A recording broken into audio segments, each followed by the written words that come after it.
So you were about to quit. What drove you to stay and join the officer candidate program of all things? Like what happened after that? Like why? So, it was kind of a multi-step thing there, I guess, like two different crossroads of, okay, I'm getting out or I'm not getting out. And originally, like I said, I was going to get out. And my former squad leader, who I'd been working with for a few years at that point, he had transferred out to a different company out in Muskogee. And he calls me up and he's like, "You getting out or not?" I was like, "I probably got to get out." And he's like, "Well, I'm with a line unit now instead of that headquarters unit. You got to come out here, man. It's so much better." I was like, "Really?" And he's like, "It's night and day. It's amazing." Um, so I was like, "I don't know if I want to stick in the army." And he's like, "Look, I've got 2 years left until I retire. You come work for me, you ain't doing nothing. It's gonna be awesome." I was like, "You're speaking my language. Let's do it." So I extended for 2 years, with the only like condition being that I get moved to that company, and they had to accept it. They wanted to keep me in in their company, so it looks better for their retention numbers. Mm-hmm. But keeping a soldier in is keeping a soldier in. Yeah, That's especially now. Yeah. So they were like, all right, fine, we'll put that transfer through as long as you stay in the army. And I got like $6,000 bonus or something like that out of, or no, it was like $3,000 or $4,000, but I got a Nice. bonus out of it, which was awesome. Um, Always a plus. always, always. But and I also thought, hey, at this point, this guy had become basically my mentor.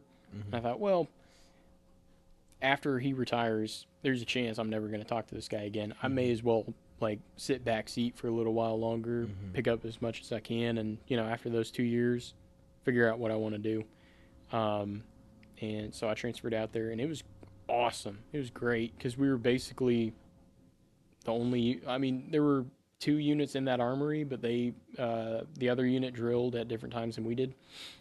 So we were basically all on our own out in Muskogee because the rest of the battalion was in Broken Arrow with the headquarters company. And that headquarters company was very straight laced, so they forced all the other companies to be really straight laced because they're all in the same building. We're out there getting away with murder, man. It was awesome. But we also did good work. Like that was the company that put in all that drainage at Gruber. I think they also had something to do with like uh, resurfacing some roads out there and stuff like that. Like they actually, it's I hate the expression work hard, play hard, but that was like their thing. Good deal. Um, so then and after those 2 years were up, originally I was actually going to reclass to 12 November and go get my E5. Um, but this my that squad leader, he convinced me. He's like, hey, I mean, you've been in a headquarters company, you've been in a headquarters section now for 2 years. I've been trying to give you tasks that kind of pair you up with the XO. Um, you fit in. Try OCS. I was like, all right, I'll try it. And then I get hit by that train. Yeah. So when did you get into OCS officially? Like how long have you been? How long were you in the pre-OCS program? So I was with pre OCS. I joined pre OCS in January. So same time as Chad then. So January of 2023. Yes. Okay, Yeah. so you came in the So, same drill as Chad. yeah, your first drill was my first drill at pre OCS. Hey. Okay, very cool. But yeah, I liked how that lined up too because I joined in December. I get to my first unit 2 years later in January. I start OCS in January. I like how it's all lining up. Yeah. That's why, like, my commission contract, I'm upset it's going to be in like September or something like that. Yeah.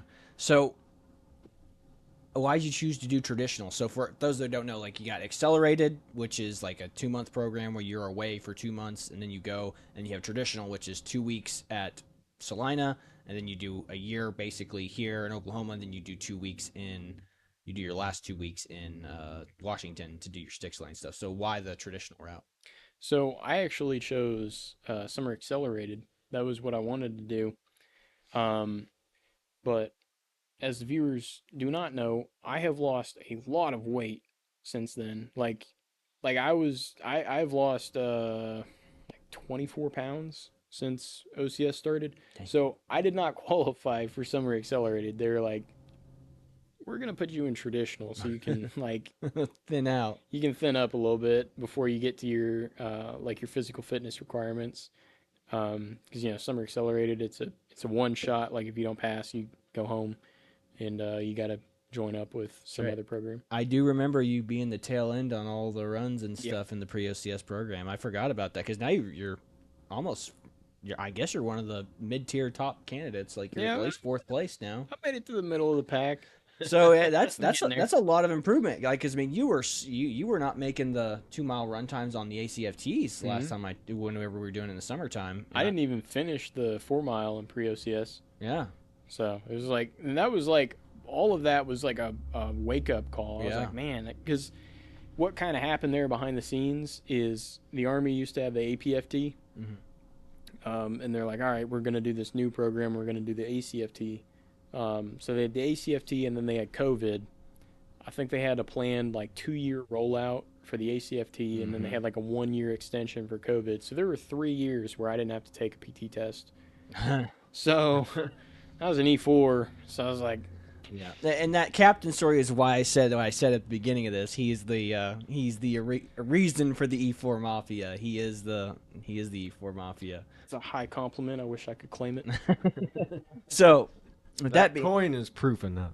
yeah, that coin is living proof. So, you're in the pre-OCS program with us. You go at the same time as Chad. I show up, and then we all end up going to Phase 1 together in Salina, Kansas.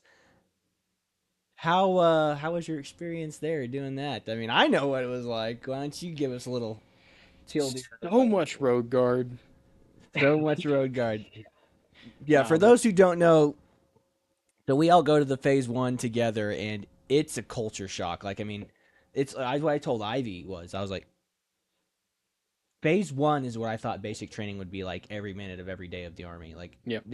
They are constantly in your face. They are constantly quizzing you on an SOP you were supposed to have memorized like a week ago that you got the day before. That you just, I mean, some people who have been in a while just they know certain things, but I'm sitting there, I'm like, what are the 5 principles of patrolling? He's like, I never even heard of that before. Yeah. And I'm like looking in the SOP, I'm like, and I try to make acronyms PPC, PPSCC or whatever, and I'm just like, oh, come on, just keep going. But so we're there, and it's wild, I mean, you start off, we get in force formation, they do the tack attack on us where they're all in our faces, making us do push-ups, low crawling, like just screaming at us. Like if you get separated from the people, they're like, catch up, and then they're like, why are you running? And then you're just you can't do anything right in Phase 1. Like it's like you're a piece of crap, nothing you do is right, you're a loser, everyone hates you. And but the worst part of it was like, and all that stuff really wasn't that bad. The worst part was what we were talking with Ivy about. He goes, the run to Chow. Like the walk back from Chow wasn't too bad. You're like, oh, thank God we have to march because you're not allowed to run like within 30 minutes of eating because they were afraid we'd puke up all of our food. And it was hot. Like we got lucky on the tack attack where it was like kind of rainy, drizzly, and it was like 80 degrees. Like it was nice. The tack attack was nice. We really looked out. But every other day, we're talking 95 plus degrees, almost 100-degree temperatures, flat, no wind.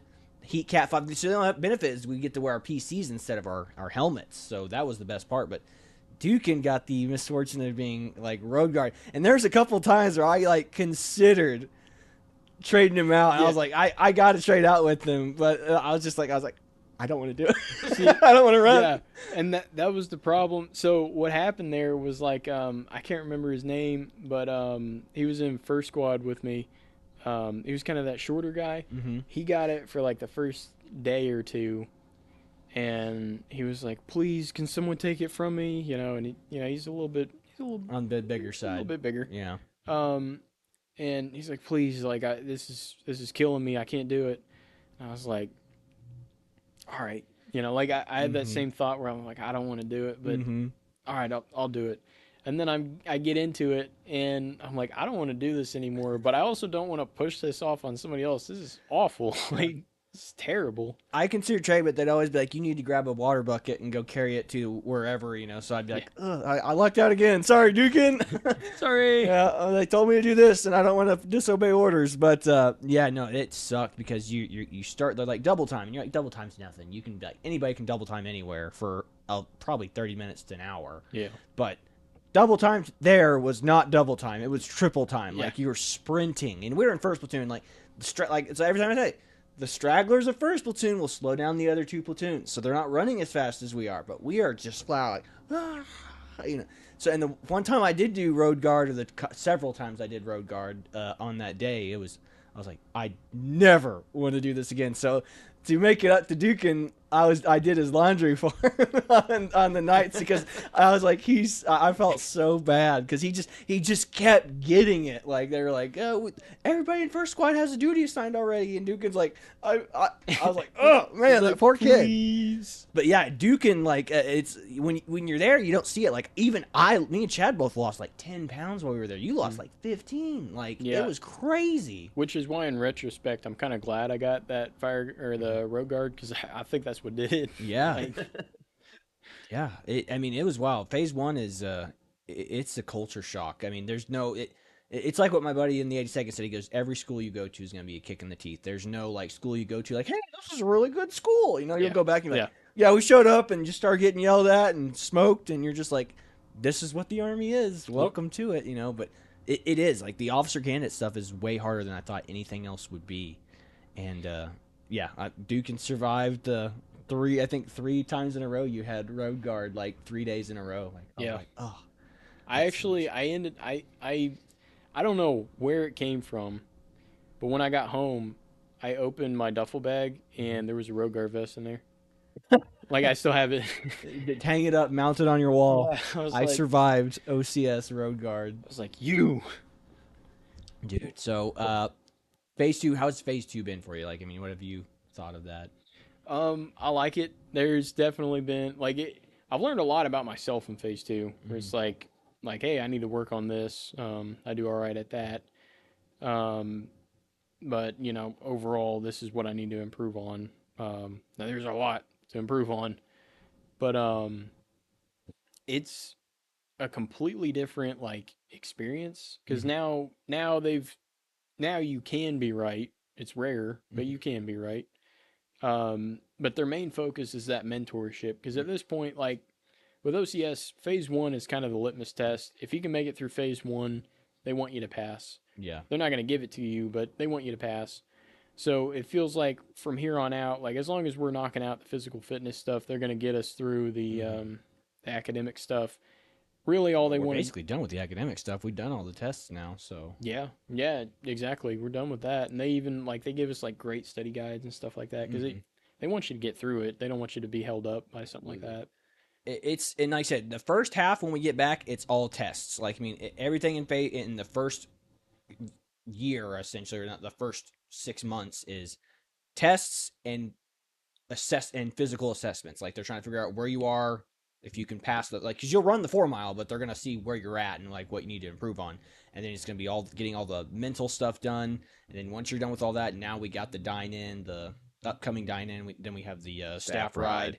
So we're getting all that done. And then we're gonna do the sticks lanes, and that's the combat stuff, which is what we were all talking about with Ivy. Like it's the fun stuff you're kind of looking forward to because it's more interesting than everything else we've done. It's like, oh, I get to boss people around and be like, hey, we're setting up a fire mission over there. Get set up, So that's what's cool about it. But yeah, I agree. It shows you where you're at, and it shows you that how you can rely on people, and you always feel bad when you let people down, and that's the good part of the Army. Like, I mean, just that camaraderie. It's like whenever you showed up late that one time, like you were just like, I feel so bad. And you're like, dude, just calm down. You made it. I don't know what happened. So, and everybody's trying to help each other out so they can pass their leadership evals. It's good stuff. Like, I mean, it brings everybody together. Like everybody in the class, we're all really close. We're all good buddies now. So it's a fun part of it. Now, the last part of this thing is, what advice would you give to incoming officer candidates, people who are going this route like us? What would you say to them to help get them through, or just general Army advice too?